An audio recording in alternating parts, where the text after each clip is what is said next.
let me tell you up front, my goal is to show you good leftist content as often as possible. But I also want to just bring you interesting ideas that we could take advantage of. This will sometimes include people I don't personally agree with. I looked at this guy's content, and he's a crypto guy, from what I can tell. I don't think most of his ideas are worth pursuing, to be absolutely clear. The reason being, I think, again, this is personal, but I think crypto is a scam. Having said that, he brings up a real interesting point when he's talking about Facebook in one of his shorts. I'm going to play this for you.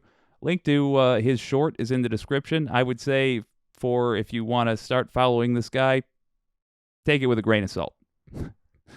And I also want to say, I can't confirm his specific numbers here. I don't know where he got them. But nonetheless, he still brings up an interesting point. You'll see what I mean in a moment. Anyone between 13 and 22, Facebook values that person's data over a 12-month period at about $23,000. Ooh, I'm going to pause it. So again, I can't confirm his numbers. I don't know if that's what Facebook values the person's data at.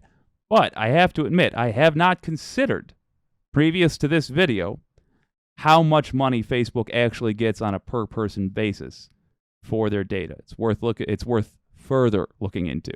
But let's hear what he thinks we should do about it. It sounds accurate. So imagine if in the end user licensing agreement, when you first sign it and you go agree, and they just made it clear, oh, by the way, in a 12-month, the same way food processing companies and pharmaceutical companies and banks and credit are required to give you that clean disclosure and say, hey, this thing has 2,000 calories if you buy it. If the EULA, end user license, tells you, okay, your data throughout the lifetime of your membership per year is valued at XYZ dollars, I think people will think twice and start saying, you know what, I want 10% of that. I mean, the man's got a point. He has a point. It occurs to me that I don't know how much Facebook gets for my data. I don't know how much Google collects for my data. Can you imagine if in this country we put forth laws that required these companies to tell you how much they're making? And as he says, just like, I love that he used an analogy to something we're all already familiar with, just like the caloric information on any package of food that you buy, so that you know what you're consuming.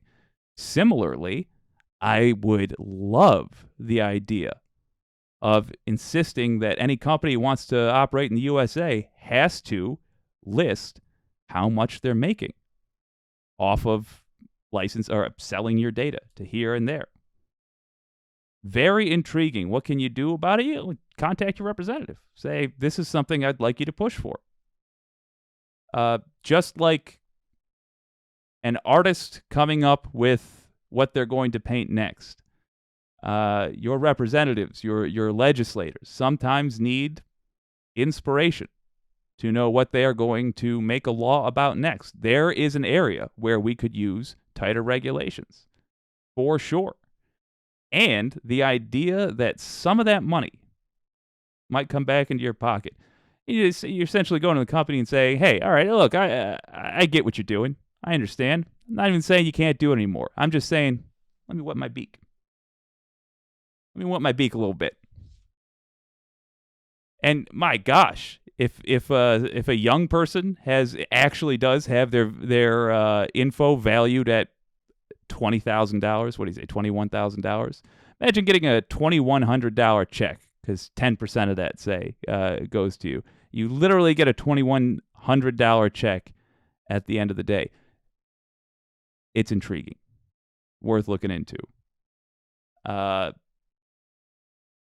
So yeah, what you could do about it, you can contact your representative, say, I would like this done. It's certainly something I'm going to look at from a more leftist perspective. I only shared that as it is because I think the concept is interesting. The actual nuts and bolts, how it might be used, that I think needs more refinement in terms of, are we going to write policy about it? It does segue very nicely into our next segment, however.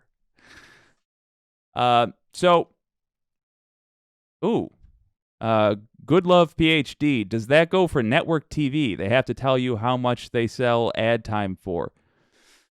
I don't think so. The reason being the network TV wouldn't be unique to you. So they're not harvesting anything directly from you except your time. But they're not turning around and selling your time. So you know going in already how much you're giving. Versus with, say, your location and a list of your interests. In fact, let's talk about my previous work as a salesman. One of the things we were looking into when I sold ads for the radio was specifically that.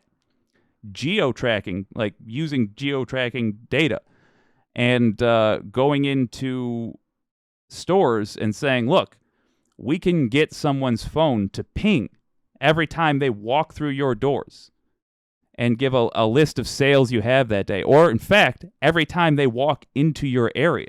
So they're just down the block from your store. That's when we can have the ad go off and then notify them that, oh, I'm in the area and there's a sale going on? Well, maybe I'll swing on by REI or Dunham's or whatever. So there's actual tangible value to that, and we don't know what it is the issue. But I think it's worthy of cracking into because there might be value there for the American people. It's a good question.